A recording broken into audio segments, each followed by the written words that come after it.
Hello everyone. आज के इस वीडियो में हम बात करेंगे क्लास ट्वेल्थ की हिस्ट्री का। जो पहली बुक है, पहली बुक का चैप्टर नंबर जो फोर्थ है वो मैं आपको कराने वाला हूँ। ठीक है, विचारक, विश्वास और इमारतें। इस चैप्टर को यहाँ पे हम डिस्कस करेंगे। इस चैप्टर में से जो भी इंपॉर्टेंट टॉपिक बनते हैं, कंप्लीट चैप्टर में आपको बिल्कुल डिटेल में समझाऊंगा। सारे इंपॉर्टेंट टॉपिक जो हैं कवर करा दूंगा। अगर आपको इस चैप्टर के नोट्स चाहिए तो आपको हमारे टेलीग्राम ग्रुप में जाना है, वहां से आप इसको डाउनलोड कर सकते हो। ठीक है, इसके लिए आपको क्या करना पड़ेगा, टेलीग्राम में जाके क्लास 12 ESP न्यू ग्रुप जो है इसको सर्च करना होगा और इसे ज्वाइन कर लीजिए। यहाँ पे आपको PDF नोट्स अवेलेबल हो जाएंगे, तो आप उसको डाउनलोड कर सकते हो। इसका डायरेक्ट लिंक भी मैं दे दूंगा आपको डिस्क्रिप्शन बॉक्स में, जाके आप डायरेक्ट भी इस ग्रुप में ज्वाइन हो सकते हैं। ठीक है, यदि आपको कुछ डाउट हो, आपको कुछ पूछना हो, कोई क्वेश्चन हो आपका, तो आप मुझे डायरेक्ट मैसेज कर सकते हैं इंस्टाग्राम पे। मेरा नाम है सतेंद्र प्रताप और आप इंस्टाग्राम पे मुझे एकलव्य स्टडी पॉइंट के नाम से सर्च कर सकते हैं। और इस नाम से आप मुझे सर्च करके वहाँ पे फॉलो कर लीजिए। जो भी आपका डाउट हो, कोई क्वेश्चन है, कोई क्वेरी है, तो आप मुझे डायरेक्ट वहाँ पे मैसेज कर सकते हैं। टाइम निकाल के मैं आपको रिप्लाई करने का पूरा प्रयास करूँगा। देखिए, इस चैप्टर में हम क्या क्या पढ़ने वाले हैं, सबसे पहले ये समझ लेते हैं, यानी कि इस चैप्टर का एक इंट्रोडक्शन देख लेते हैं। देखिए, प्राचीन भारत का जो इतिहास है, यानी कि इसमें हम एंशियंट हिस्ट्री पढ़ रहे हैं। इसमें हम 600 ईस्वी ईसा पूर्व से लेके 600 ईस्वी तक, यानी कि लगभग लगभग 1000 साल का जो इतिहास है, इस चैप्टर में हम उसको पढ़ेंगे। क्या क्या टॉपिक हमें इसमें पढ़ने हैं? देखिए, इस समय में जो 600 ईसा पूर्व से 600 ईस्वी के बीच में जो राजनीतिक, सामाजिक और आर्थिक परिवर्तन हुए थे, उसको हम डिस्कस करेंगे। फिर जो नए धार्मिक विचार आ रहे थे, ठीक है, इसमें जो नए धार्मिक विचार या विश्वास थे उसको समझेंगे। इसमें हम जैन धर्म को, बौद्ध धर्म को, वैष्णव धर्म को, ठीक है, और शैव धर्म को, इन सब चीजों को पढ़ेंगे। और वैष्णव और जो शैव है ये सनातन के अंतर्गत ही आ जाते हैं, लेकिन इन चारों को डिटेल में समझेंगे। दार्शनिकों की क्या भूमिका है इसको समझेंगे। जो नए विचारों का प्रभाव हो रहा था, उसके कारण जो मौखिक और लिखित वर्णन हुआ है साहित्य में, उसको समझेंगे। स्थापत्य कला और मूर्ति कला को समझेंगे। बौद्ध धर्म, जैन धर्म को समझेंगे। ब्राह्मण ग्रंथ में जो उभरे हुए नए विचार थे उनको समझेंगे। तो ये पूरा का पूरा क्या है, इंट्रोडक्शन है इस चैप्टर का, जो कि हम इस चैप्टर में डिस्कस करेंगे। ठीक है, अब चलिए समझते हैं एक एक करके। सबसे पहले बात करते हैं कि जो बदलाव है, जो चेंजेस है, उसकी क्या पृष्ठभूमि रही है, यानी कि उसका बैकग्राउंड क्या रहा है, बिल्कुल डिटेल में समझते हैं। सबसे पहले बात करते हैं, टॉपिक है हमारा यज्ञ और विवाद। देखिए, ईसा पूर्व की अगर हम पहली शताब्दी के समय दुनिया को देखें, तो ये विश्व के इतिहास में एक महत्वपूर्ण मोड़ माना जाता है। और इस काल में क्या परिवर्तन हुए थे, इसको महत्वपूर्ण क्यों माना जाता है, ये समझिए। देखिए, इस काल में क्या हुआ था कि कुछ विचारक थे, उन विचारकों ने जीवन का जो रहस्य है और इंसान और विश्व व्यवस्था के बीच में रिश्ते को समझने का प्रयास किया था। अब समझिए क्या है, यहाँ पे पेपर में क्वेश्चन आया हुआ था आपके। लैंग्वेज क्या थी क्वेश्चन की, ये इस तरीके से थी कि ईसा पूर्व पहली शताब्दी का समय दुनिया के इतिहास में एक महत्वपूर्ण मोड़ क्यों माना जाता है, ऐसे क्वेश्चन आया हुआ था पेपर में। ठीक है, तो अब आप आंसर कैसे लिखोगे, आप लिखोगे कि इस काल में कुछ विचारक ऐसे थे जिन्होंने जीवन के रहस्य को जानने की कोशिश की। उन्होंने इंसानों और विश्व व्यवस्था का के बीच में जो रिश्ता है उसको समझने का प्रयास किया। अब वो विचारक कौन थे, विचारक भी आपको पता होने चाहिए। देखिए, तो उसमें विचारकों में सबसे मेन थे जरथुस्त्र। जरथुस्त्र कहाँ के थे, ईरान के थे। इंपॉर्टेंट है, ये नाम आपको याद रखना है। ठीक है, फिर चाइना से बात करें तो खुंदगत्सी हो जाते हैं। खुंदगत्सी कहाँ से है, चाइना से है। ठीक है, फिर यूनान की बात करें तो यहाँ से सुकरात हो जाएंगे, प्लेटो हो जाएंगे, अरस्तु हो जाएंगे। और भारत से बात करते हैं तो भारत के जो महावीर थे, ठीक है, गौतम बुद्ध थे, ये भारत से हो जाएंगे। तो ये टोटल, ये वो विचारक हैं जिन्होंने, ठीक है, अपना घर वगैरह सब त्याग दिया, ये चले गए सत्य की खोज में। ठीक है, जो रहस्य है, जीवन का रहस्य, उसको खोजने के लिए ये चल दिए। और ये बहुत फेमस पर्सनैलिटी होते हैं उस समय के। तो ये इस समय में इन्होंने जीवन का रहस्य जानने का प्रयास किया था, इसलिए इस काल को हम क्या कहते हैं, एक महत्वपूर्ण ऐतिहासिक मोड़ के रूप में जानते हैं। क्लियर है, आगे चलते हैं। इसी समय में और भी कुछ हो रहा था। क्या हो रहा था, इसी समय में गंगा घाटी में नए राज्यों का उदय हुआ था। ठीक है, नए नए शहरों का उदय हो रहा था। और इस कारण जब नए शहरों का उदय होगा तो वहां पे आर्थिक और सामाजिक जो जीवन है वहां पे भी बहुत सारे बदलाव आ रहे थे लोगों के, क्योंकि नए नए शहरों का उदय हो रहा है, लोगों का लाइफस्टाइल बदल रहा है, लोगों के सामने नई नई चीजें आ रही हैं। ठीक है, तो इन चिंतकों ने बदलते हुए हालात को समझने का प्रयास किया। इन्होंने देखा कि विश्व जो है वो किस प्रकार से बदल रहा है, नए नए शहरों का उदय कैसे हो रहा है। ठीक है, वो सारी चीजें इन्होंने समझने का प्रयास किया था।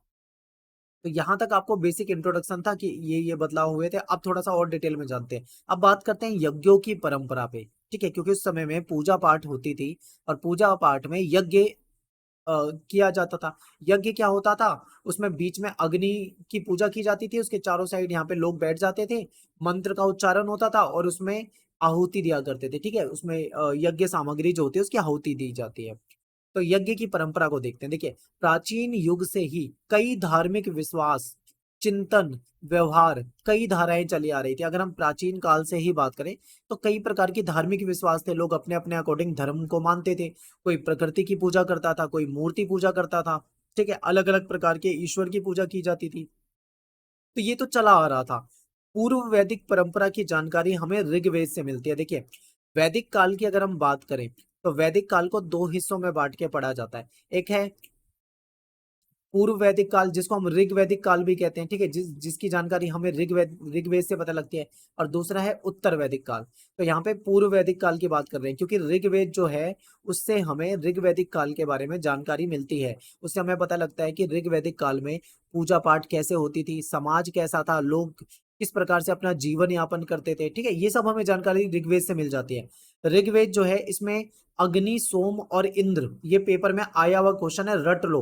1 मार्क्स में ये क्वेश्चन आया था और एमसीक्यू में पूछा हुआ था, ठीक है। ऋग्वेद में कौन से देवताओं की स्तुति की जाती है या उसका संग्रह मिलता है, तो ऋग्वेद में अग्निदेव, सोमदेव और इंद्रदेव, ये तीनों ही महत्वपूर्ण है, इनकी स्तुति मिलती है। तो कृपया करके इस क्वेश्चन को रट लो, क्योंकि आ सकता है पेपर में, ठीक है। समझ में आया आपको? आगे चलते हैं। देखिए, अब एक क्वेश्चन बनता है कि लोग जो थे वो यज्ञ क्यों करते थे, यज्ञ करने का क्या कोई रीजन था? तो इसको देखते हैं। देखिए, शुरू शुरू में अगर हम बात करें तो यज्ञ जो होता था वो सामूहिक रूप से किया जाता था, यानी बहुत सारे लोग मिलकर यज्ञ करते थे, ठीक है, ग्रुप में। लेकिन बाद के कुछ यज्ञ जो है वो घरों के मालिकों के द्वारा किए जाने लगे, यानी कि कोई घर का मालिक होता है वो अपने आप ही, ठीक है, यज्ञ करवा सकता था। ऐसे एक दो यज्ञों के नाम है, ये आपको याद होने चाहिए। एक तो है राजसूय यज्ञ, दूसरा है अश्वमेध यज्ञ, ठीक है। ये काफी जटिल थे, ये इतने जटिल थे कि इसको अ, आसानी से नहीं कराया जाता था। इसको वही राजा कराता था जो चक्रवर्ती सम्राट कहलाता था, जो बड़े शासक होते थे, ठीक है। भगवान राम ने भी अश्वमेध यज्ञ किया था। इन यज्ञों को सरदार या राजा के द्वारा किया जाता था, ठीक है। इसको कोई आम आदमी नहीं करेगा, याद रखना है। इन यज्ञों को कोई राजा करेगा या कोई सरदार करेगा या फिर किसी बड़े समूह का जो शासक होगा वो करेगा। इन यज्ञ के लिए ब्राह्मण पुरोहितों पर निर्भर रहना पड़ता था, क्योंकि ये जो यज्ञ होते थे काफी जटिल होते थे। इसमें मंत्रों का उच्चारण होता था और मंत्र उच्चारण के लिए कौन होते थे? ब्राह्मण पुरोहित जो होते थे, पंडित जी जो होते थे, वो इनको करवाते थे, ठीक है। तो इन पे निर्भर रहना पड़ता था। यज्ञ करवाने के मुख्य कारण क्या थे, ये भी आपके पेपर में आया हुआ क्वेश्चन है, मोस्ट इंपोर्टेंट क्वेश्चन, कि भाई ये लोग यज्ञ क्यों करवाते थे। तो इसका देखो कई सारे इसके रीजन है। जैसे कि पहला रीजन जो है वो ये है, मवेशी के लिए, ताकि उनके जो जानवर हैं, उनके जो मवेशी हैं वो स्वस्थ रहें, ठीक रहें, मवेशियों की संख्या बढ़े, ठीक है, इसलिए वो यज्ञ करवाते थे। या फिर दूसरा रीजन है पुत्र के लिए। मान लीजिए किसी का पुत्र नहीं पैदा हो रहा है, ठीक है, तो वो पुत्र प्राप्ति के लिए ईश्वर से स्तुति करते थे और यज्ञ करवाते थे। तो पुत्र प्राप्ति के लिए भी यज्ञ कराए जाते थे।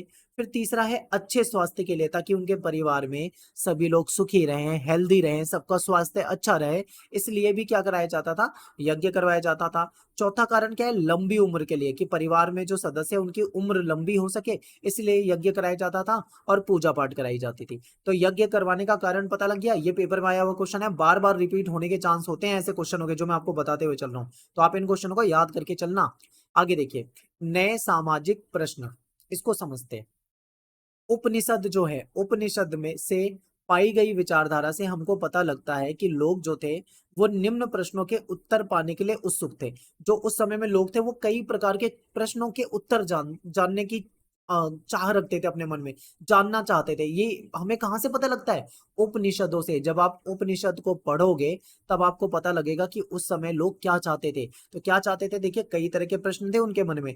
जैसे कि एक क्वेश्चन है, लोग जानना चाहते थे कि जीवन का अर्थ क्या है। अब मान लीजिए आप सभी को, हमें जीवन मिला हुआ है, ठीक है, हमने जन्म लिया है, हमें जीवन मिला है, तो हमारे जीवन का क्या कोई उद्देश्य है? ईश्वर ने अगर हमें जन्म दिया है तो क्या उसका कुछ उद्देश्य है, क्या उसका कोई अर्थ है? ये जानना चाहते थे लोग।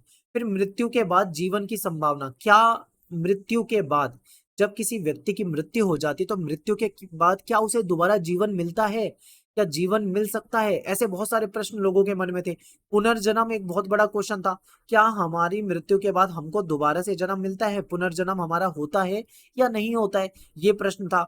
पुनर्जन्म जो होता है वो अतीत के कर्मों से उसका क्या संबंध है? अगर मान लीजिए पुनर्जन्म होता है तो क्या अतीत के कर्मों का असर पड़ेगा? जैसे मान लो किसी व्यक्ति ने गलत कर्म करे हैं पूरे जीवन में, तो उसका जब पुनर्जन्म होगा तो क्या उसके पुनर्जन्म में उसको उसकी सजा मिलेगी या नहीं मिलेगी, इस तरीके से। तो ये क्वेश्चन जो थे ये लोगों के मन में उठते थे, और ये हमें इसकी जानकारी उपनिषदों से पता लगती है। नेक्स्ट है टॉपिक वाद विवाद और चर्चाएं।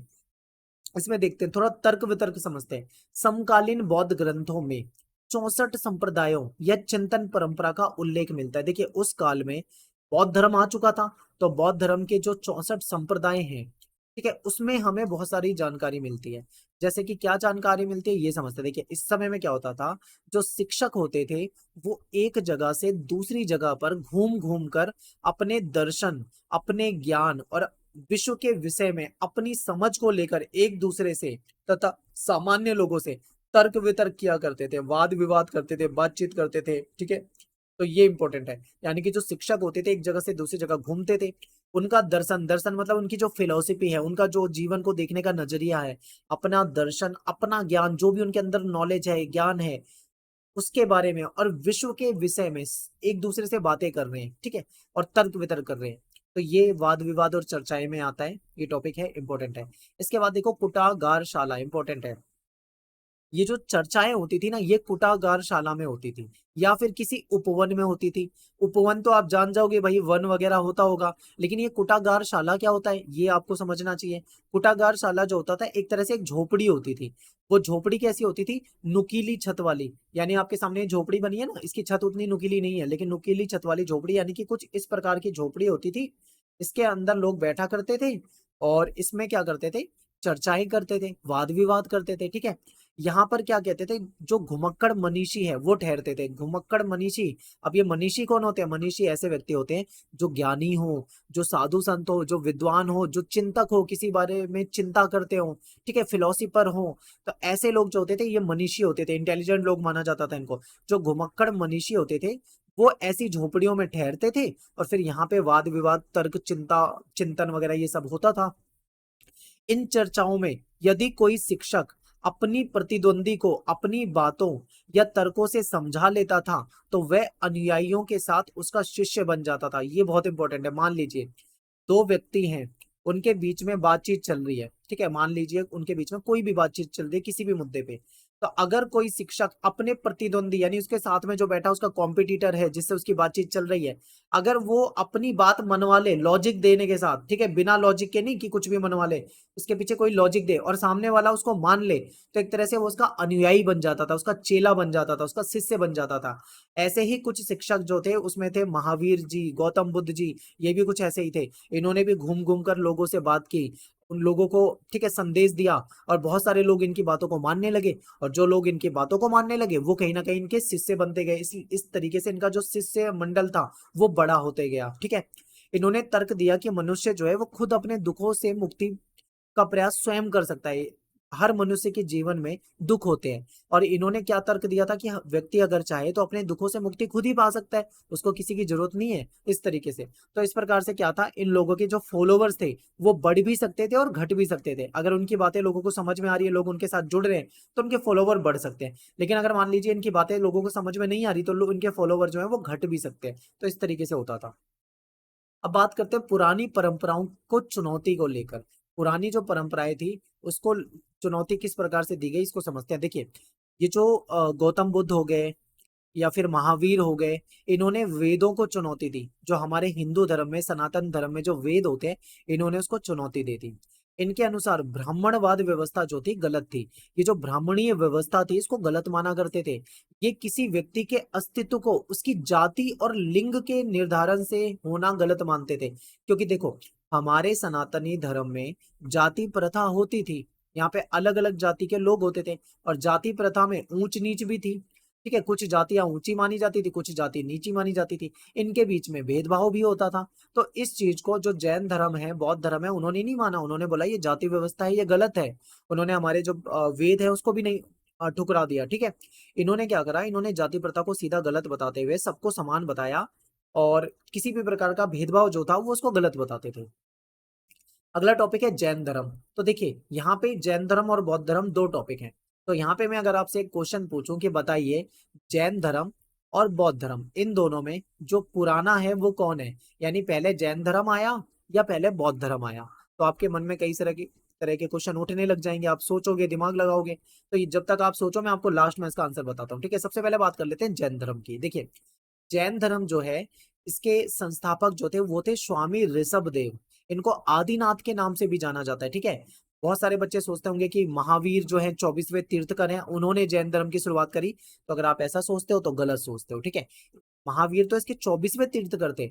इसकी स्थापना तो बहुत पहले ही हो गई थी, यानी स्वामी ऋषभदेव ने ही इसकी स्थापना कर दी थी। ये इसके पहले तीर्थकर होते थे। तीर्थकर कौन थे? इनके शिक्षक, जो एक जगह से दूसरी जगह घूमा करते थे, लोगों से वाद विवाद करते थे, विचार करते थे, तर्क करते थे, ये शिक्षक या तीर्थकर कहलाते थे। ठीक है, जैन धर्म में कुल कितने तीर्थकर हुए? 24 तीर्थकर हुए।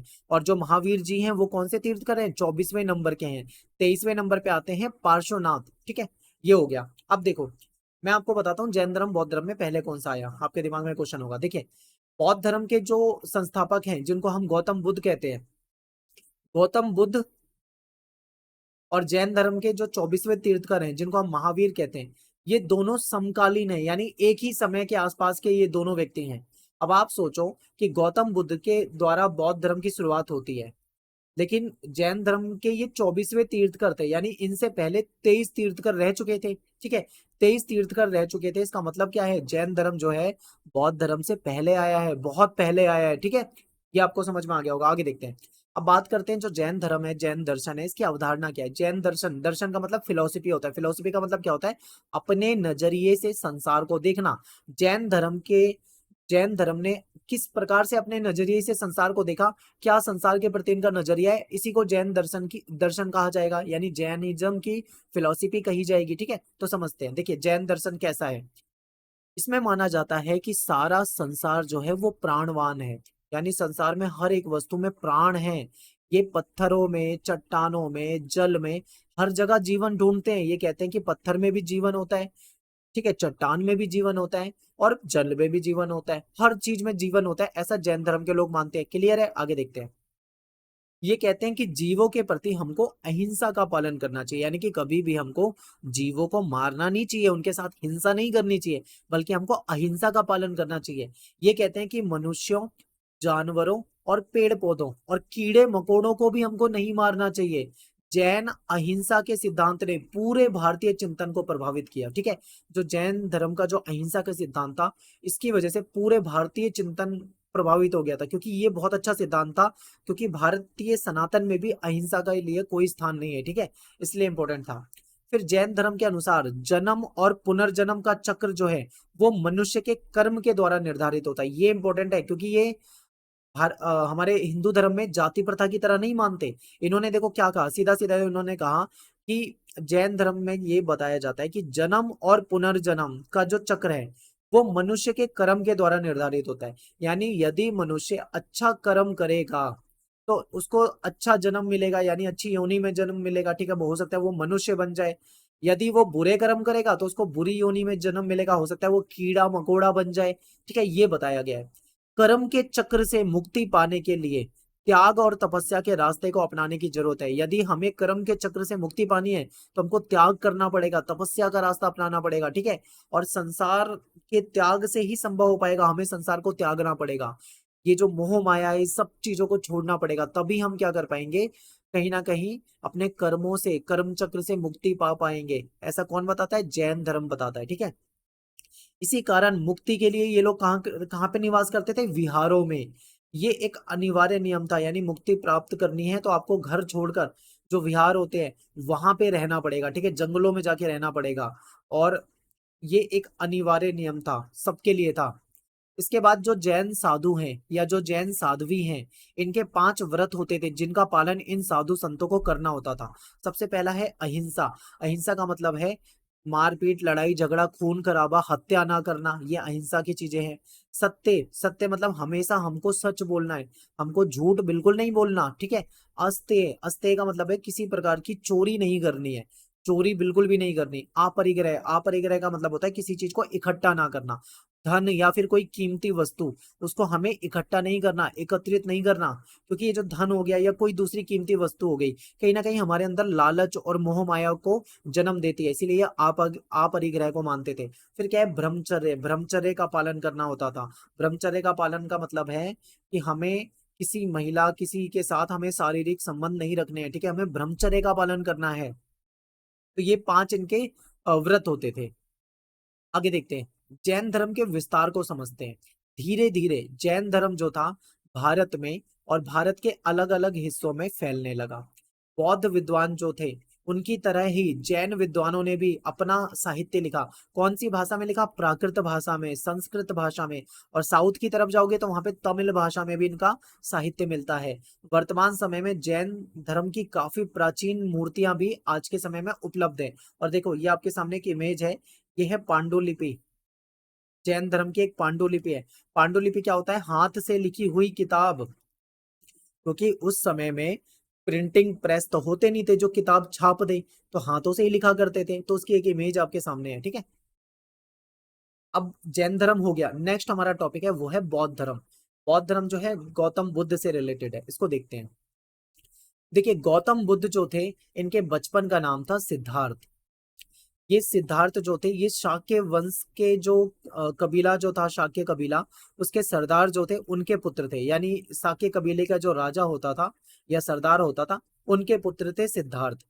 इन्हें जीवन के कटु यथार्थ से दूर महल की चारदीवारी के भीतर ही सारी सुविधाएं दी गई। देखिए क्या होता है, जब सिद्धार्थ का जन्म हुआ था, ऐसी कहानी है एक, ऐसा माना जाता है कि जब सिद्धार्थ का जन्म हुआ था तो इनके पिता ने पंडित जी को बुलाया था। तो पंडित जी ने इनकी जो कुंडली बनाई थी, कुंडली देख के उन्होंने बताया था कि ये, इसका जो मन है वो संसार से विचलित हो सकता है, इसको, ये घर को छोड़ सकता है, ठीक है, ये घर छोड़ जाएगा, ये साधु बन जाएगा, सन्यासी बन जाएगा।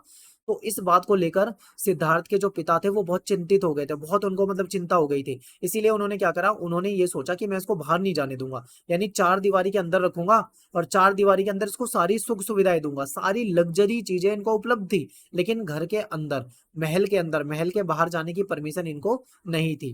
लेकिन देखिए, जब ईश्वर ने लिखा होता है ना, किसी का साधु बनना है, किसी का संत बनना है, किसी की मृत्यु आनी है, तो वो निश्चित है, उसको कोई बदल नहीं सकता। कोई सोचे चार दीवारी में कैद करके रख लूं, तो ऐसा हो नहीं सकता। और ऐसा यहाँ पे हुआ। देखिए, सिद्धार्थ क्या थे, महल के बाहर की दुनिया देखना चाहते थे, क्योंकि महल के अंदर रहते थे तो उनका मन था महल के बाहर जाने का। तो उन्होंने क्या करा, एक बार अपना जो सारथी था, उनका जो सारथी था, उसको शहर घुमाने के लिए मना लिया, ठीक है। शहर घुमाने के लिए इन्होंने चुपके से उससे बात करी और उसको कन्विंस कर लिया।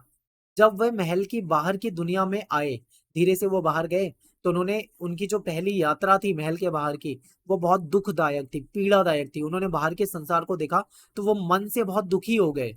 उन्होंने बाहर जाके चार दृश्य देखे, और उन चार सीन को देखने के बाद उनका जो हृदय था वो परिवर्तित हो गया, और उन्होंने डिसाइड कर लिया कि मैं अपना गृह त्याग करूंगा, यानी मैं अपना घर छोड़ दूंगा। अब आपके दिमाग में ये क्वेश्चन आएगा कि सिद्धार्थ के पास सब कुछ था, आज के समय में हम क्या करना चाहते हैं? हम लग्जरी लाइफ चाहते हैं कि भाई हमारे पास एक अच्छा सा बंगला हो, हमारे पास गाड़ी हो, नौकर चाकर हो, ठीक है, और भी बहुत सारे मन में तुम्हारे विचार होंगे, एक लग्जरी लाइफ जीना चाहते होंगे आप सभी।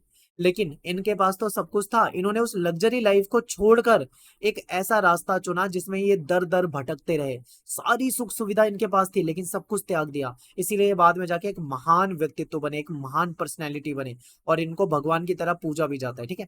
क्लियर है यहाँ तक? अब वो चार दृश्य कौन से थे जिनकी वजह से इनका हृदय परिवर्तन हो गया, तो उसको समझते हैं। देखिए, ये बाहर गए तो इन्होंने एक बूढ़ा व्यक्ति देखा जो काफी बूढ़ा था, और शरीर उसका ज्यादा काम नहीं कर रहा था क्योंकि वृद्ध था। उस बूढ़े व्यक्ति को जब सिद्धार्थ ने देखा तो उनके मन में एक सवाल आया।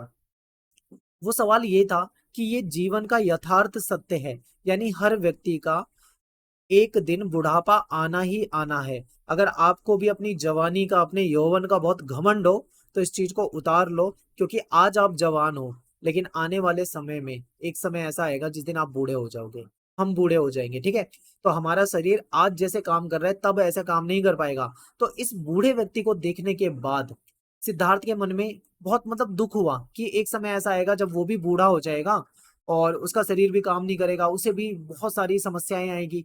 तो ये देख के उसका हृदय परिवर्तित हुआ। फिर और आगे बढ़ा, आगे बढ़ा तो उसने देखा एक बीमार व्यक्ति जो किसी पेड़ के नीचे बैठ के कराह रहा था, उसको बहुत तरह की समस्या थी।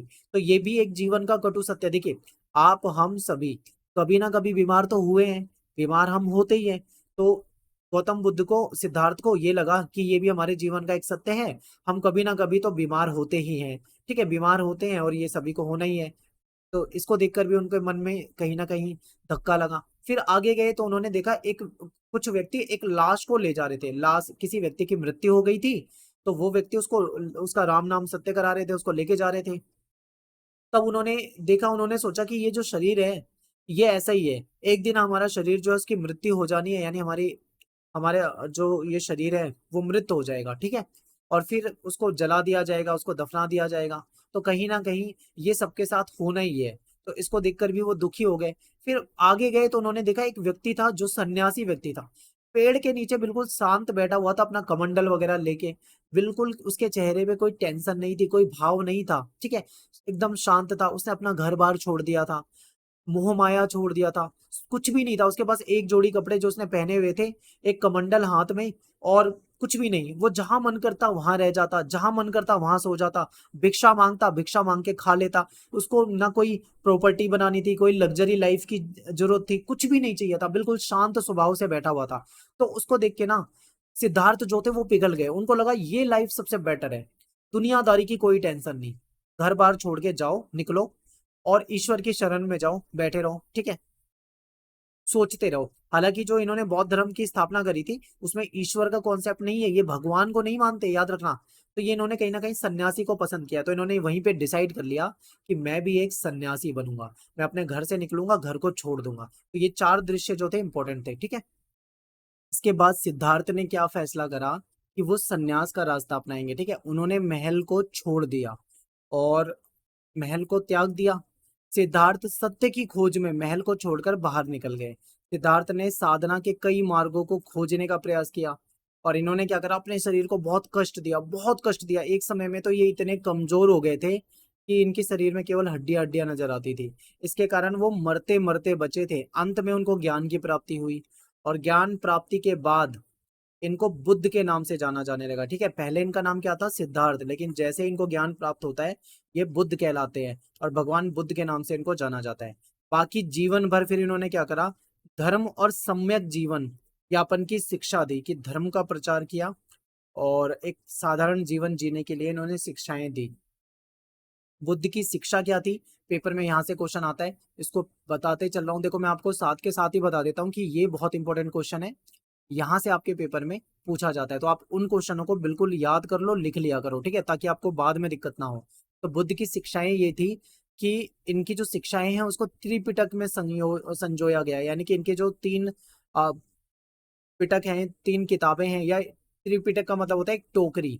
एक टोकरी के अंदर इनके तीन ग्रंथ हैं। एक ग्रंथ है विनय पिटक, इसमें क्या है, बौद्ध संघ के जो नियम होते थे, बौद्धों का जो ग्रुप होता था, संघ होता था, उसके लिए जो नियम बने थे, जो आचार संहिता बनी थी, वो हमको विनय पिटक से मिल जाती है। दूसरा है सुत्त पिटक, सुत्त पिटक में क्या है, बौद्ध धर्म के उपदेश देखने को मिलते हैं। और तीसरा है अभिधम पिटक, इसमें क्या है, दार्शनिक सिद्धांत मिलते हैं। तो इनकी शिक्षाओं को समझते हैं। देखिए, शिक्षाओं को समझने से पहले एक दो पॉइंट और हैं जो आपको पता होने चाहिए, उसको समझ लो। सुत्त पिटक में दी गई कहानियों के आधार पे भगवान बुद्ध की शिक्षाओं को पुनर्निर्माण किया गया। यानी कि जो सुत्त पिटक में जो कहानी दी गई थी, उस कहानी के आधार पे इनकी शिक्षाएं बनाई गई थी। ठीक है, लिखी गई थी। कुछ कहानियों में अलौकिक शक्तियों का वर्णन किया गया। अलौकिक शक्ति का मतलब होता है दिव्य शक्तियां। ठीक है, जैसे जादुई शक्तियां, आप ऐसा मान लो। तो कुछ कहानियों में अलौकिक शक्ति की जगह दिमाग यानी बुद्धि, ठीक है, बुद्धि, बुद्ध ने विवेक और तर्क के आधार पे समझाने का प्रयास किया। यानी कि कुछ जगह पे इन्होंने अलौकिक शक्तियों का वर्णन किया हुआ है, तो कुछ जगह पे अलौकिक शक्ति की बजाय, ठीक है, विवेक, यानी विवेक का मतलब होता है अपना दिमाग, अपनी बुद्धि, और तर्क के आधार पे इन्होंने समझाने का प्रयास किया। इसका बहुत ही सुंदर, बहुत ही अच्छा एग्जाम्पल है कि एक बूढ़ी महिला थी। अब समझिए, ये कहानी थी, बूढ़ी महिला की कहानी आप समझोगे तो आप समझ जाओगे। बूढ़ी महिला थी, वो भगवान बुद्ध के बारे में उसने बहुत सुना होता है। ठीक है, बहुत सुना होता है। तो उसके बच्चे की डेथ हो जाती है, बच्चे की मृत्यु हो जाती है, तो वो महिला भाग के जाती है, कहती है मेरा जो बच्चा है उसको जीवित कर दो, मैंने आपके बारे में बहुत सुना है। तो ऐसे में जो बुद्ध होते हैं वो अलौकिक शक्तियां नहीं दिखाते कि कुछ जादू करके जिंदा कर देंगे, वो ऐसा नहीं करते, बल्कि उसको अपनी बुद्धि और अपने विवेक का इस्तेमाल करने के लिए कहते हैं। तो वो उनको क्या कहते हैं, कहते हैं ठीक है मैं तुम्हारे बेटे को जिंदा कर दूंगा, लेकिन तुम्हें मेरा एक काम करना पड़ेगा। वो महिला कहती है ठीक है बताइए क्या काम करना है। वो कहती है तुम्हें एक मुट्ठी सरसों के दाने लाने पड़ेंगे। ठीक है, क्या लाने पड़ेंगे, एक मुट्ठी सरसों के दाने, सरसों के बीज लाने पड़ेंगे। तो वो कहती है ठीक है मैं ला दूंगी, बहुत खुश हो जाती है। कहता है लेकिन उस पूरी बात को सुन के जाओ, वो सरसों के दाने तुम्हें उस घर से मांग के लाने हैं जिस घर में कभी किसी की मृत्यु नहीं हुई हो। ठीक है, जिस परिवार में कभी किसी की मृत्यु नहीं हुई हो। तो वो कहती है ठीक है। फिर वो सभी घरों में जाती है, ऐसा कोई घर ही नहीं मिलता जिसमें किसी की मृत्यु ना हुई हो। क्या ऐसा पॉसिबल है कि किसी के परिवार में कभी किसी की मृत्यु ना हुई हो? ऐसा हो ही नहीं सकता, क्योंकि भाई जिसका जन्म हुआ है उसकी मृत्यु होनी तय है।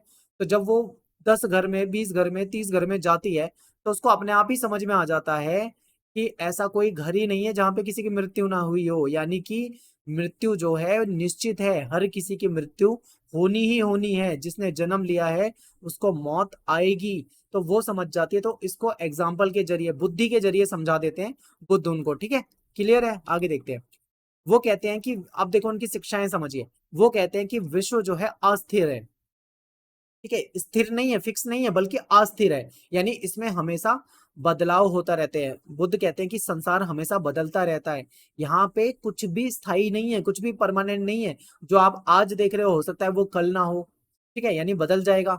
भगवान का होना अप्रासंगिक है, इंपॉर्टेंट है। जो ये बुद्ध हैं ये भगवान को नहीं मानते, भगवान को बिल्कुल भी नहीं मानते। ठीक है, कहते हैं भगवान का होना अप्रासंगिक है, उसका कोई मतलब ही नहीं है। इन्होंने राजाओं को कहा है, राजाओं को कहते हैं कि दयावान हो जाओ, यानी राजाओं को दयावान होने की सलाह दी है। सत्य और अहिंसा के मध्यम मार्ग को अपनाने के लिए कहा है। अब मध्यम मार्ग क्या है ये समझिए। देखिए, बुद्ध ने बहुत ज्यादा कठोर तपस्या करी, अपने शरीर को बहुत ज्यादा कष्ट दिया। ठीक है, उन्होंने बहुत ज्यादा कष्ट दिया। एक समय वो लग्जरी लाइफ में महल में रहते थे, तब उन्होंने अपने शरीर को बहुत ज्यादा सुख दिया था। यानी इन्होंने अपने शरीर को बहुत ज्यादा सुख भी दे रखा है और अपने शरीर को बहुत ज्यादा कष्ट भी दे रखा है। इन्होंने दोनों रास्तों को अपना रखा है। इसके बाद इनके दिमाग में ये चीज आई, इनको ज्ञान प्राप्त हुआ, ना तो हमें बहुत ज्यादा सुख में रहना चाहिए और ना ही बहुत ज्यादा दुख में, हमें एक मध्यम मार्ग अपनाना है। ठीक है, हमें उतनी ही चीजें रखनी है जितनी हमारे लिए बेसिक नीड हो, जितने की हमको जरूरत हो, फालतू की चीजें हमें इकट्ठी नहीं करनी। तो इन्होंने मध्यम मार्ग अपनाने की बात की थी और सत्य और अहिंसा के रास्ते पे चलने की बात की थी। ठीक है, इसके बाद बात करते हैं निर्वाण। निर्वाण का अर्थ क्या होता है इसे समझते हैं। अपने अहम, अपने अंदर जो हमारे अहम हो जाता है, ठीक है, हमारी जो इच्छाएं होती है, हमारी जो एक तरह से जो लालसाएं होती है, ये कहते हैं कि हमें अपने अंदर जो घमंड है उसको त्याग देना चाहिए, अपनी इच्छा को खत्म कर देना चाहिए।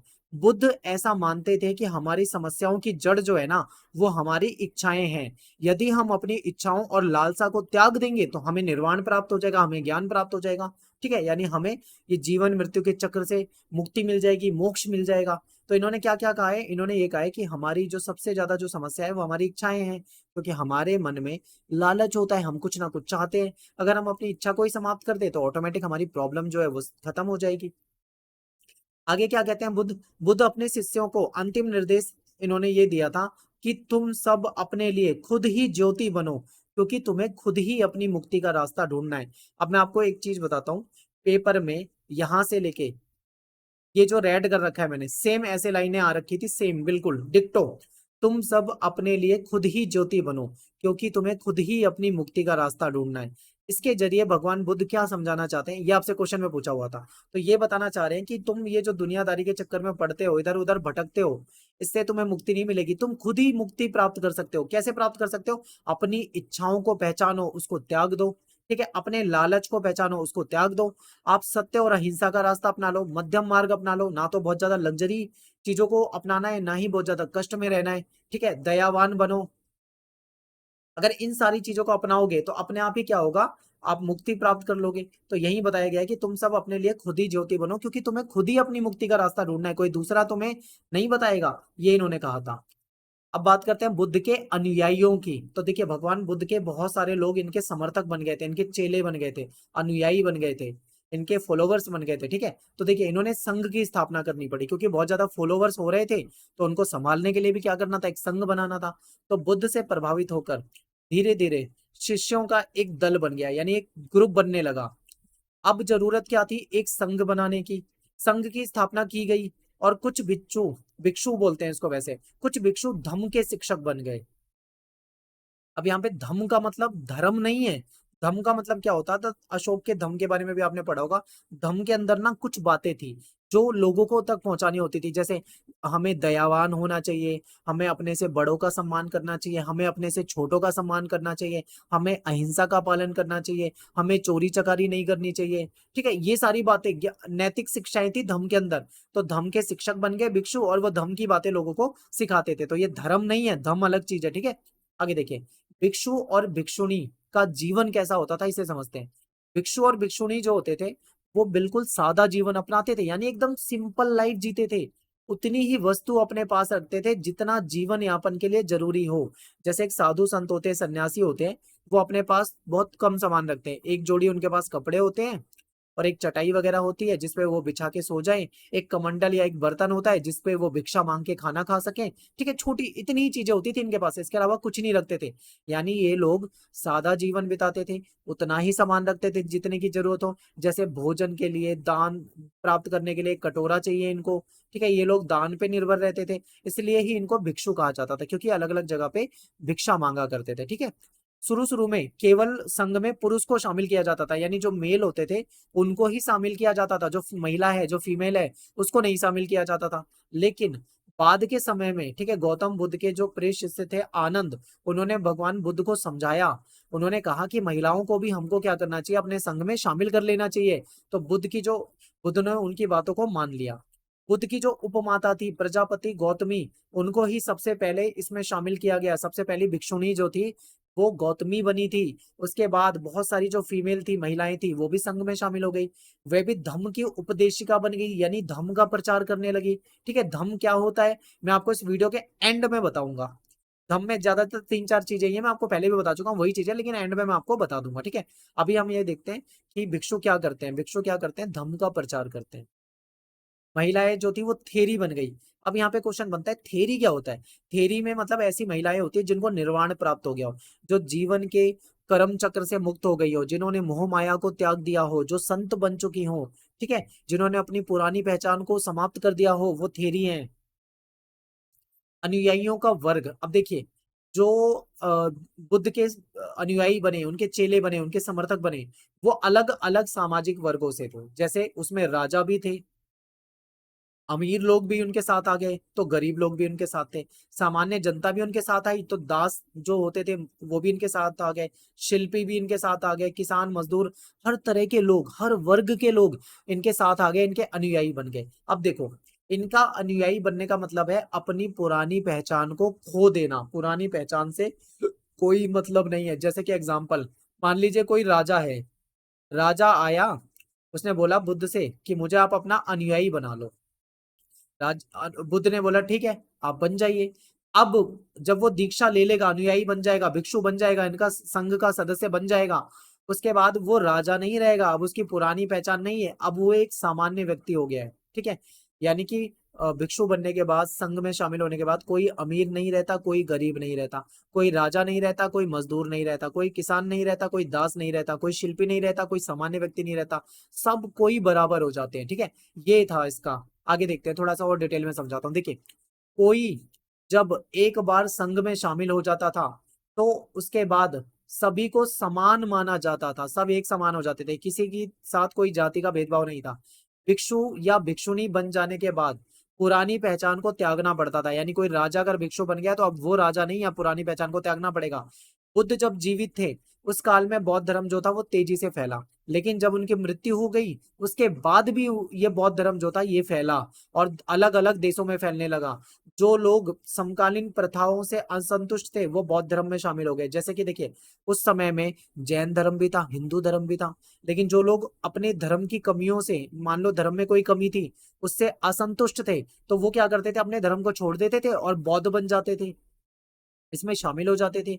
बौद्ध शिक्षा में जन्म के आधार पे श्रेष्ठ नहीं माना जाता किसी को, ठीक है, बल्कि उसके कर्म और उसके आचरण, उसके व्यवहार को महत्व दिया जाता है।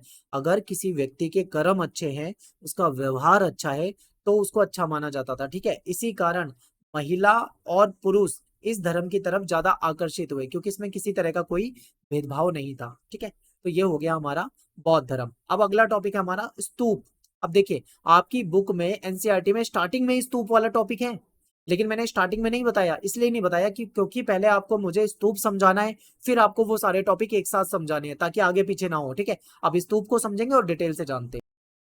देखिए, प्राचीन काल से ही लोग जो थे वो कुछ जगह को पवित्र मानते थे, यानी कुछ ऐसे स्थान थे जिसको वो पवित्र माना करते थे। वो अब उस स्थान को पवित्र क्यों मानते थे ये भी समझिए, क्योंकि यहाँ पे कुछ खास प्रकार के जो वनस्पति थे, पेड़ पौधे थे, वो उग जाते थे।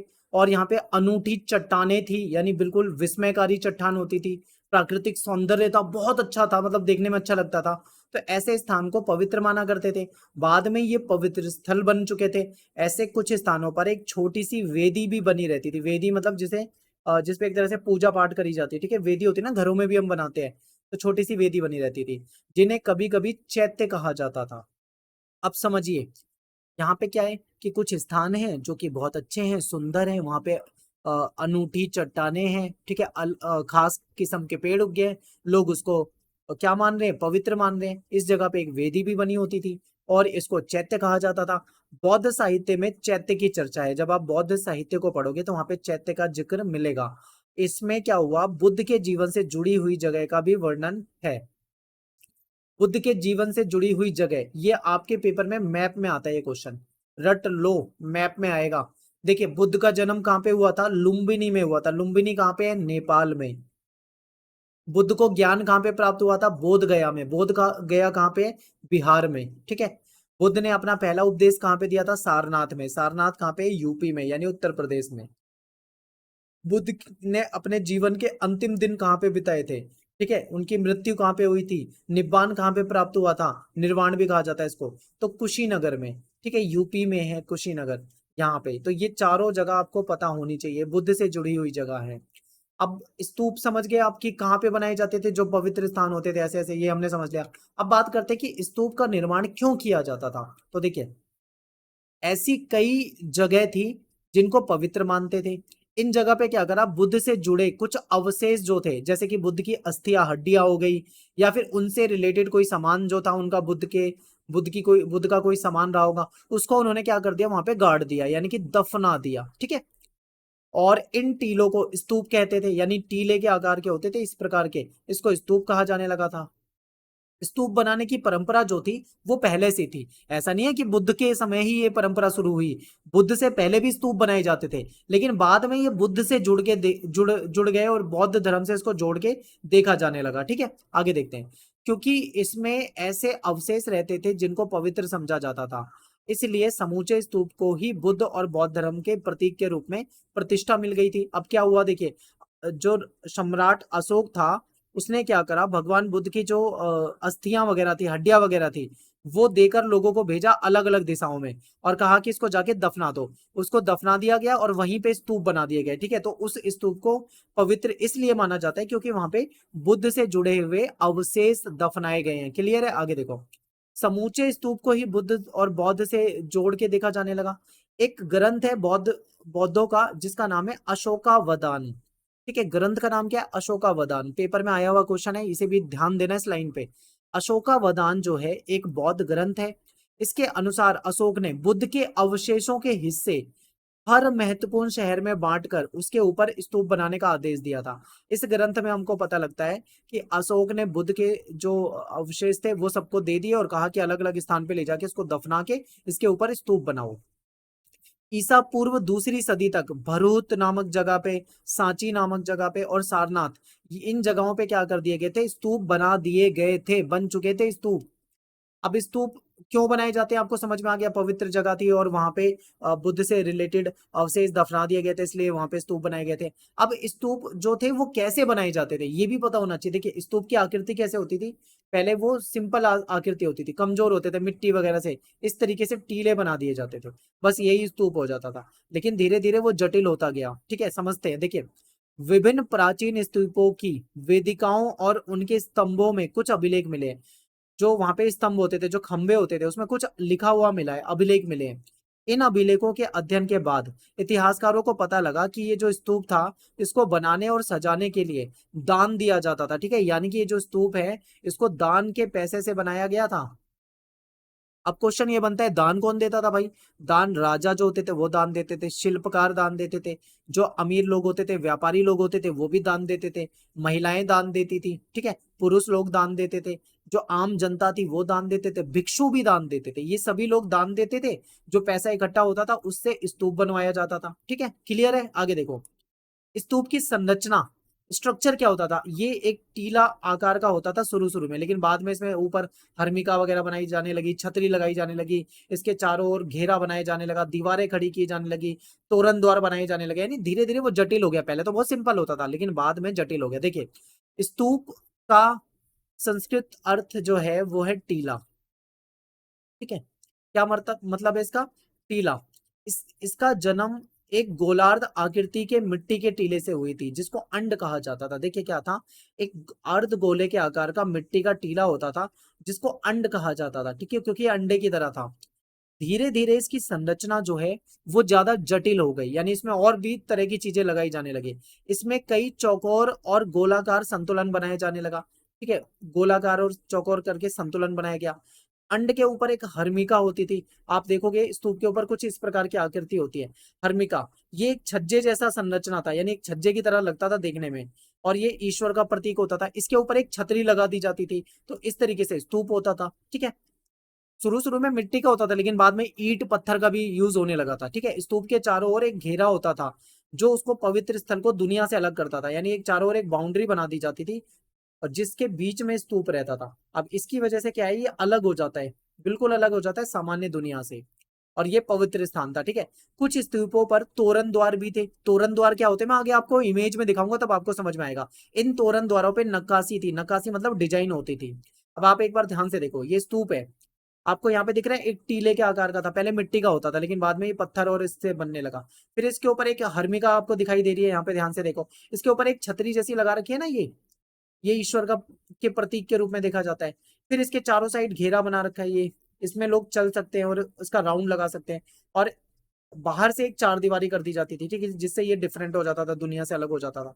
एक ये सांची के स्तूप का इमेज आपके सामने है, इसको भी ध्यान से देखो, यहाँ सीढ़ियां बनी हुई है, सीढ़ी से ऊपर जाएंगे, चारों ओर गोलाकार में घूम जाएंगे। समझ में आया? अब इसमें तोरण द्वार की बात है, जहां पे जो स्तूप होता था उसके बाहर तोरण द्वार बने होते थे। ये देखो, ये तोरण द्वार है।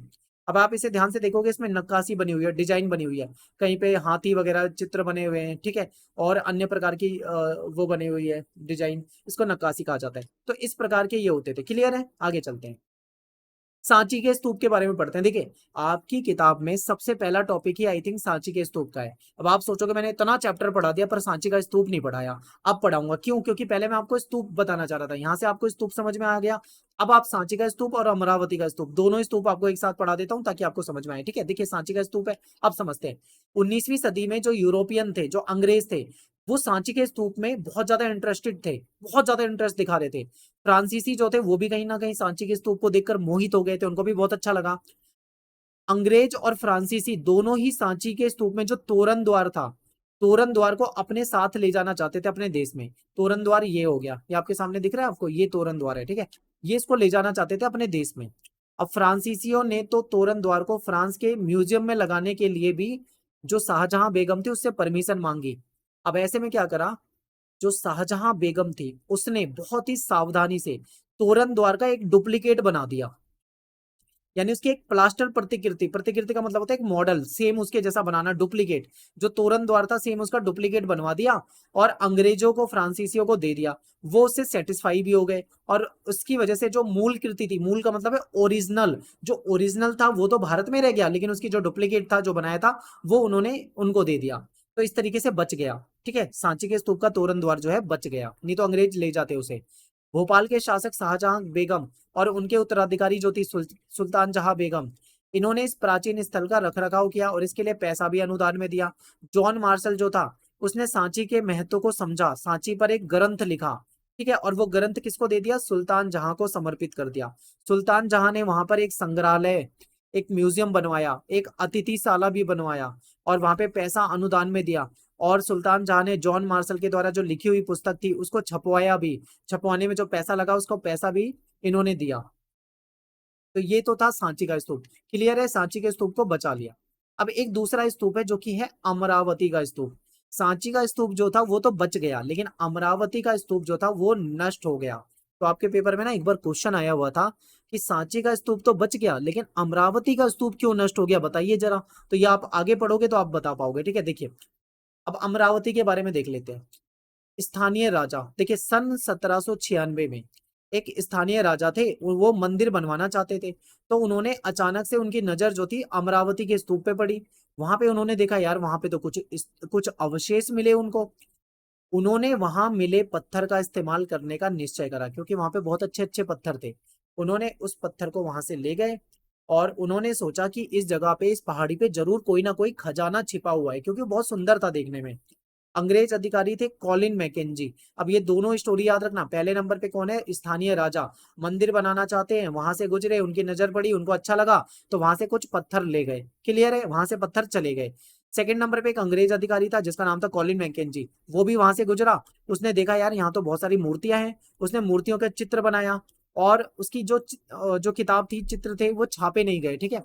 सेकंड नंबर पे गुंटूर आंध्र प्रदेश के कमिश्नर। इनको देखो, सन 1854 में कमिश्नर जो थे अमरावती यात्रा करने आए थे। उन्होंने वहां पे मूर्ति देखी और पत्थर के टुकड़े देखे, उनको बहुत पसंद आ गए। तो वो वहां से मूर्ति भी ले गए और पत्थर के टुकड़े भी ले गए। कहाँ पे ले गए, मद्रास ले गए। क्लियर है, आगे देखो। इन पत्थर को कमिश्नर के नाम पर एलियट संगमरमर के नाम से जाना जाता है। कमिश्नर का नाम एलियट रहा होगा तो उसके नाम से इस पत्थर को जाना जाता है। उन्होंने पश्चिमी तोरण द्वार को भी खोजा और ये निष्कर्ष निकाला कि अमरावती का स्तूप जो है बौद्ध लोगों के लिए सबसे बड़ा और सबसे शानदार स्तूप था। इन्होंने ये निकाला था निष्कर्ष। 1850 के दशक में देखिए क्या हुआ, अमरावती का स्तूप जो था इसके पत्थर को अलग अलग स्थान पर ले जाया गया। कुछ पत्थर कलकत्ता में के जो एशियाटिक सोसाइटी ऑफ बंगाल था वहां पे ले गए, कुछ मद्रास में ले गए, कुछ लंदन ले गए। तो इस स्थान पे जो अंग्रेज अधिकारी आते थे वो यहाँ पे कुछ ना कुछ उनको पसंद आ जाता था और अपने साथ लेके चले जाते थे। तो एक अलग सोच का व्यक्ति था जिसका नाम था एच एच कॉल। इसका क्या मानना था, इसकी सोच बिल्कुल डिफरेंट थी। देखिए इनका मानना था कि देश की जो प्राचीन कलाकृति है उसको लूट कर ले जाना अच्छी बात नहीं है। ये कहते थे कि जो म्यूजियम में जो मूर्ति या जो भी चीजें ले जाई जाती है वो प्लास्टर प्रतिकृति होनी चाहिए, यानी कि ओरिजिनल को नहीं ले जाना चाहिए कभी भी। जैसे मान लो अमरावती के स्तूप में जो ओरिजिनल पत्थर था, ओरिजिनल मूर्ति थी, उसको ले जाने की जरूरत नहीं थी, बल्कि उसकी एक कॉपी बना के, डुप्लीकेट बनवा के म्यूजियम में रखना चाहिए। ठीक है। और असली जो कृति है उसको उसी स्थान पे रखा रहना चाहिए जहां पे वो प्राप्त हुआ हो। तो ये आपको अमरावती की स्टोरी समझ में आई। आपको सांची समझ में आया, आपको अमरावती समझ में आया। अब आपको ये पता लग गया होगा कि सांची क्यों बच गया और अमरावती क्यों नष्ट हो गया। सांची क्यों बच गया, क्योंकि वहां की बेगम सुल्तान जहां बेगम जो थी उसने क्या करा, उसका संरक्षण किया, दान देकर उसको बनवाया, उसकी मरम्मत करवाई, वो उसके तोरण द्वार की एक डुप्लीकेट कॉपी बनवा के उनको दे दी, उसको बचा लिया, संरक्षण किया। लेकिन जो अमरावती का स्तूप था इसको किसी ने नहीं बचाया, बल्कि अमरावती के स्तूप को खूब लूटा गया। अंग्रेज आता, उसको कोई पत्थर पसंद आ गया ले गया, किसी को कोई मूर्ति पसंद आई मूर्ति ले गया, लंदन ले गए, बंगाल ले गए, मद्रास ले गए। जब सारी चीजें वहां से लेके चले जाएंगे तो वो नष्ट तो होना ही है ना। तो ये इसका आंसर हो जाएगा। तो आप यहाँ पे ध्यान से इसको देख लो, खुद से पढ़ लो आप। ठीक है, मैंने बता दिया आपको, आपको समझ में आ जाएगा। अब अगला टॉपिक है हमारा मूर्ति। मूर्ति कला टॉपिक जो है लास्ट टॉपिक है, इसको भी समझ लेते हैं। देखिए जो प्राचीन मूर्तियां थी वो बहुत ही खूबसूरत थी, बहुत ही सुंदर थी। इतनी सुंदर थी कि जो यूरोपियन थे कहीं ना कहीं उनको ये मूर्तियां पसंद आ जाती थी। ठीक है, वो इन मूर्तियों को अपने देश में ले जाना चाहते थे और कई सारे यूरोपियन तो उसको अपने देश में ले जाने में सफल भी हो गए। बहुत सारी मूर्तियां हमारे यहाँ से ले गए। ये मूर्ति खूबसूरत के साथ साथ कीमती भी थी, मूल्यवान भी थी। पत्थर में गढ़ी कथाएं, यानी पत्थर की मूर्तियों में कुछ कथाएं गढ़ी थी, उसको समझते हैं। कुछ ऐसे घुमक्कड़ कथावाचक होते थे, यानी जो घूम घूम कर अपनी अपनी बातों को बताते थे, जो अपने साथ कपड़े या कागज पर चित्र लेकर घूमते थे। जब वे कोई कहानी सुनाते तब वो इन चित्रों को दिखाया करते थे। कला इतिहासकारों ने जब सांची की मूर्ति कला को अच्छे तरीके से अध्ययन किया तब ये पाया कि ये दृश्य जो है वेशांतर जातक से है। वेशांतर जातक में कुछ कहानी थी। ठीक है, जातक कथाएं आपने पढ़ी होंगी, नहीं पढ़ी है तो आप पढ़ो, उसमें बहुत अच्छी अच्छी कहानी है। तो इसी तरीके से जो वेशांतर जातक है इसमें कुछ कहानी थी। इसमें एक दानी राजकुमार की कहानी है, जो इतना ज्यादा दानी होता है कि वो अपना सब कुछ एक ब्राह्मण को दान में दे देता है और अपने पत्नी और अपने बच्चों के साथ में जंगल में चला जाता है, वहां पे रहने लग जाता है। तो उससे रिलेटेड मूर्तियां थी, ठीक है। उपासना के प्रतीक, देखिए बौद्ध मूर्ति कला को समझने के लिए कला इतिहासकारों के द्वारा बुद्ध चरित्र लेखन को समझना पड़ा। जब उन्होंने बुद्ध चरित्र, बौद्ध चरित्र जो था उसको समझा, तो उन्हें पता लगा कि भगवान बुद्ध को एक पेड़ के नीचे ध्यान करते हुए ज्ञान प्राप्त हुआ था, और इस ज्ञान प्राप्त होने की जो घटना है उसको एक प्रतीक के रूप में दिखा दिया था, ठीक है, एक प्रतीक के रूप में दिखा दिया था। तो ये महत्वपूर्ण है। फिर क्या है कि लोक परंपराएं, सांची में कुछ मूर्तियां ऐसी भी मिली हैं जिनका संबंध शायद सीधा बौद्ध से नहीं है। इसमें से कुछ सुंदर स्त्रियों की मूर्ति है। तो जो विद्वान थे उन्होंने इन मूर्तियों के महत्व को समझने का प्रयास किया, लेकिन वो समझ नहीं पाए। क्यों नहीं समझ पाए? क्योंकि सुंदर मूर्ति ये जो सुंदर महिलाओं की मूर्ति थी, तो इसका ना तो त्याग से कोई रिलेशन है, ना ही तपस्या से, ठीक है, कोई रिश्ता नजर आता नहीं था। लेकिन साहित्यिक परंपराओं का अध्ययन करने के बाद ये पता लगा कि ये शाल भंजिका की मूर्ति है। अब शाल भंजिका कौन है? देखिए, शाल भंजिका एक स्त्री थी, एक ऐसी स्त्री थी जो अगर वो किसी पेड़ को छू दे तो उसमें फूल खिल जाते थे, उसमें फल लगने लगते थे, ठीक है, यानी कि वो शुभ का प्रतीक थी। और इसके कारण इन्होंने इन मूर्तियों वगैरह को स्तूप में भी लगाया था।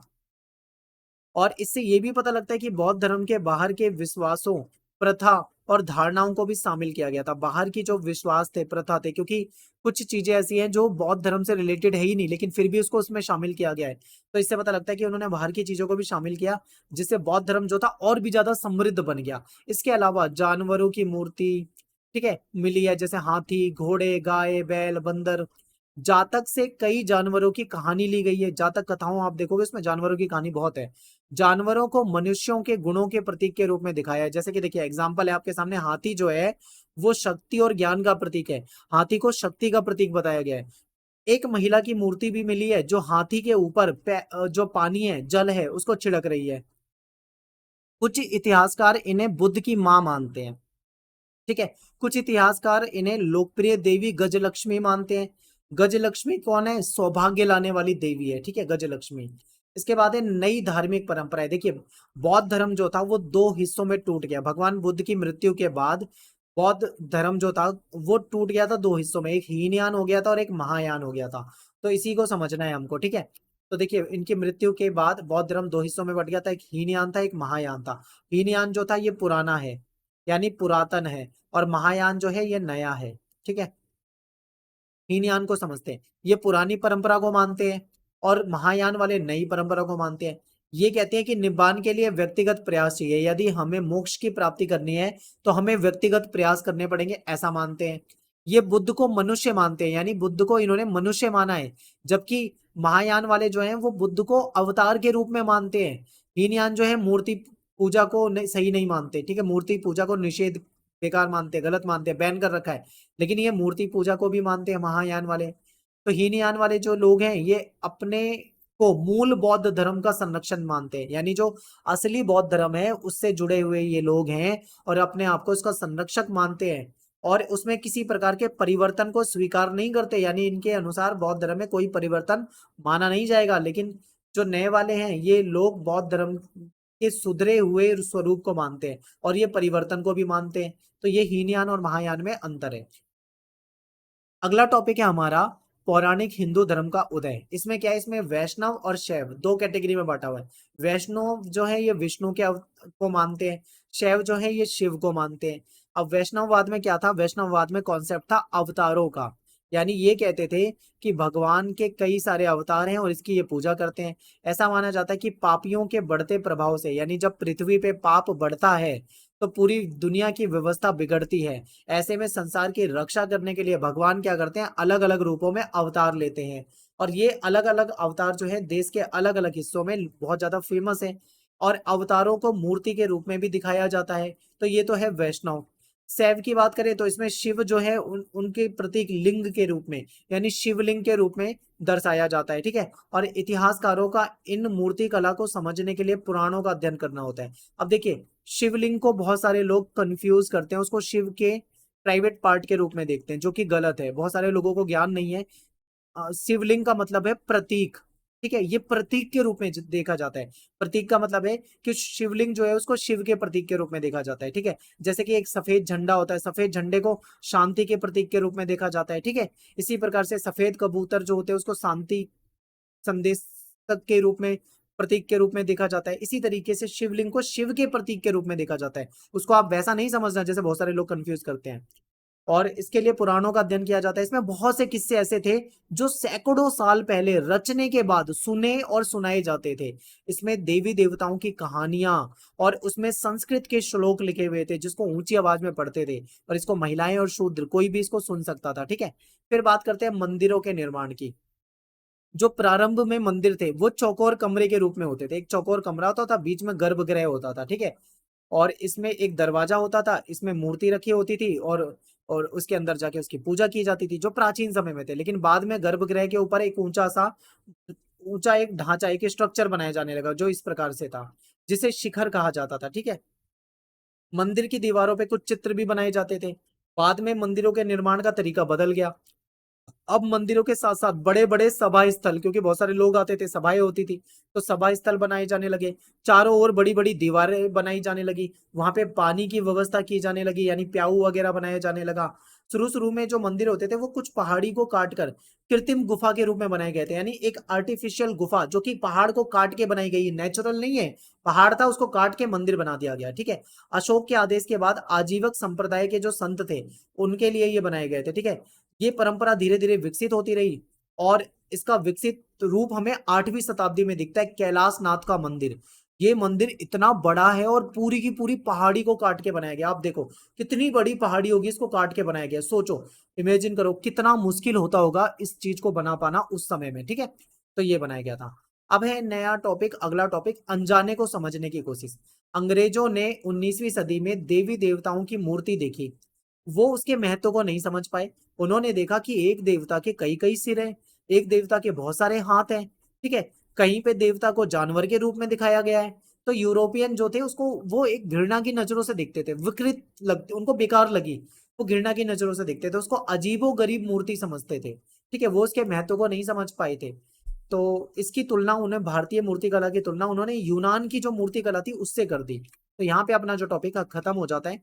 सारे इंपॉर्टेंट टॉपिक आपको कराए हैं। उम्मीद करता हूं कि आपको जो भी समझाया सब कुछ समझ में आया होगा।